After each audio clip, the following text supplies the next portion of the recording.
I'm at the starting box of the Royal Yacht Squadron, and these guns have started so many famous yacht races you can lose count. We're here in Cowes. Away in front of me stretches Cowes Green down to Egypt Point, and this is where the Fastnet race goes away every other year. And the race I'm thinking about right now is the Round the Island race, which is coming up very soon. Now, today, the Round the Island race has the best part of 2,000 yachts on that starting line out there. Unbelievable scene. But when it all started in 1931, there were only 25 boats took part, and the winner was a 22-foot Cornish fishing boat, which a bloke had bought for 45 quid. So what do you think of that?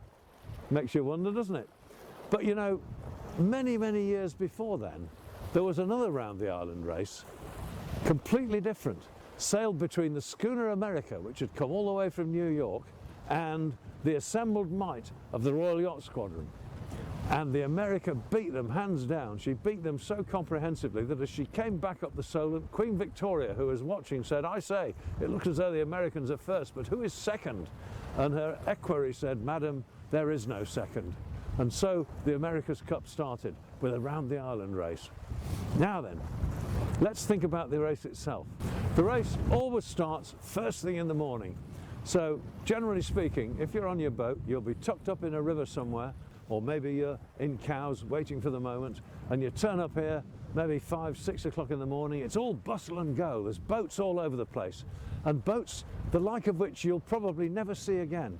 Huge, great trimarans and great big ocean racers, huge boats, Volvo boats, boats that just don't cross our path in the normal course of events. And the start of the race, you couldn't send nearly 2,000 boats off altogether. It would be complete chaos, wouldn't it? It'd be hopeless.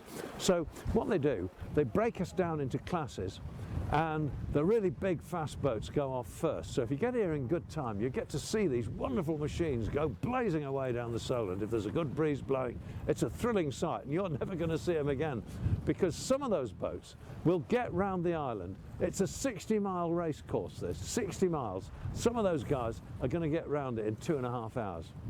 It's beyond belief for an ordinary sailor like me, but that's what happens. The rest of us plod along as best we can. The hot shots go, and the cruisers all follow on. There are even an old gaffer's class. It's huge fun, and it takes all day. The tide's interesting. In a sense, it's all about the tide and working the tide as best you can. And people who do this cannily sometimes produce some surprising results. My mate Craig Nutter, lightning to his racing friends, who runs a yard just up the river here, he has a little Harrison Butler boat built in the 1930s, and he won a serious prize in his class a number of years ago, just sailing her with his family crew, because he knew how to sail and he beat the best of the tide. A great effort and an inspiration for us all. So we get out there, we do our best, but the main thing is to take part and just to have a great day on the water. Talking about the race itself, there's a couple of stories I'd like to share with you. I took part one year in my old pilot cutter built in 1911, and I had on board some friends from the Royal Yacht Squadron who had twisted my arm to sail on this great venerable old boat that had just sailed to Greenland and back. They thought it'd be great fun to take part in the Round the Island race, and we'd just had a major refit up over on the Hamble, and I'd had the boat completely recorked, and something had gone wrong, but we didn't know, because when the boat went back in the water she was leaking. And we came over here, picked up the quality, hit the start line, and away we went. And it was blowing hard, and we were beating down the Solent, and the boat was leaking like a basket. It was desperate. We were pumping, well, I suppose probably 20 minutes in the hour to keep the water down, to keep her afloat. And the great thing was that the main guy who from the squadron was an ex-submarine captain called Johnny Coote, and he didn't care. He said, "Let's just crash on, we'll do it, we'll get her there, don't worry."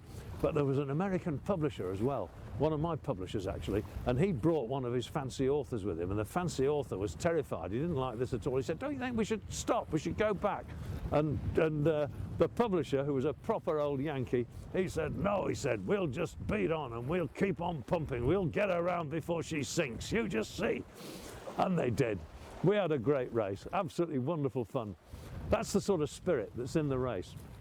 Another story which I love from the 1930s is about a young gentleman who'd bought himself a rather nice day boat, and a member of the squadron, a very well connected fellow, and he wasn't that good a sailor, and so he took with him an old professional yacht hand, old fisherman yacht hand, the real thing, guys who just forgot more than any of us will ever know.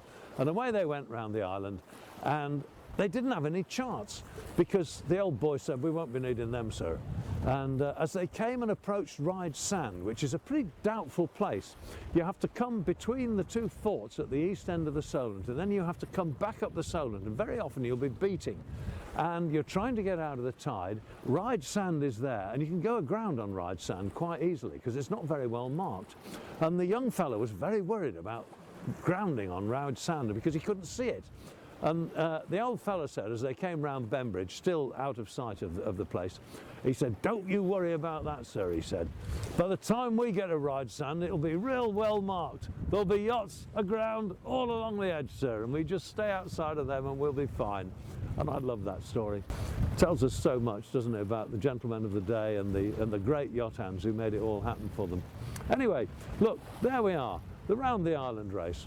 This year, there will be people applying to enter who don't get in. So Google Round the Island race, go to the Island Sailing Club who organise it, and get your entry in good time so you're not disappointed. Bring some sandwiches and a few drinks for when you've finished, and you'll have the day of your life. Never forget it. Round the Island race.